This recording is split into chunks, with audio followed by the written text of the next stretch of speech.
धर्मेंद्र प्रधानांच्या राजीनाम्यानंतर ठाकरेंचा मुंबईमध्ये विजयोत्सव, शिवाजी पार्कमधील जल्लोषात उसळला तरुणाईचा महासागर. पेपरफुटीमुळे विद्यार्थ्यांनी जीवन संपवलं, विजयी जल्लोषात सभेमध्ये आत्महत्या केलेल्या विद्यार्थ्यांना श्रद्धांजली वाहिली. राज ठाकरेंनी वाचून दाखवली नावं. मुंबईतील जल्लोषात जेएनयूच्या बॅनरमधून सरकारवर प्रहार, खादी तिरंगा आणि वेगवेगळे बॅनर आणि मीम्समधून सत्ताधाऱ्यांना डिवचलं. कॉक्रोचच्या पेहरावात आलेल्या चिमुकल्यानं वेधलं सर्वांचं लक्ष. जल्लोष सभेसाठीच्या सहकार्यासंदर्भात राज ठाकरेंकडून पोलिसांचं कौतुक. महाराष्ट्र आणि दिल्ली पोलिसांमध्ये हाच फरक असल्याचंही सांगत आभार मानले. देशात संघर्षाची सुरुवात झाली आहे. जात धर्म विसरून आपण सर्वांनी एकत्र यायचं. उद्धव ठाकरेंचं तरुणांना आवाहन. पक्ष फोडणाऱ्यांवरही साधला निशाणा. अर्थमंत्री घसरलेल्या रुपयावर बोलत नाहीत. खड्डा मंत्री फक्त इथेनॉलवर बोलतात.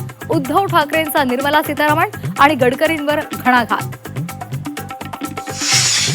केंद्रीय शिक्षण मंत्री पदाचा राजीनामा दिल्यानंतर धर्मेंद्र प्रधान यांच्या घराची सुरक्षा वाढवली. प्रधानांच्या घराजवळचे रस्ते वाहतुकीसाठी बंद.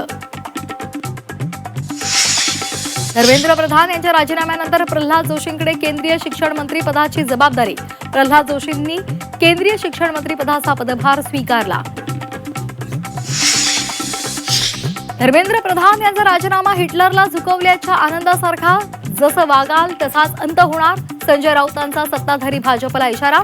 जंतर मंतरवरील आंदोलनातून बोध घेण्याचा सल्ला. नवे शिक्षण मंत्री प्रल्हाद जोशींना नीटचा अर्थ माहिती आहे का? खासदार संजय राऊतांचा खोचक सवाल.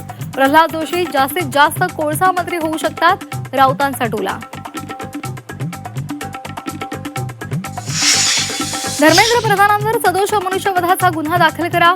आदित्य ठाकरेंची टू द पॉइंट मागणी. पेपरफुटीनंतर झालेल्या 20 मुलांच्या आत्महत्येला प्रधानच जबाबदार असल्याचाही आरोप.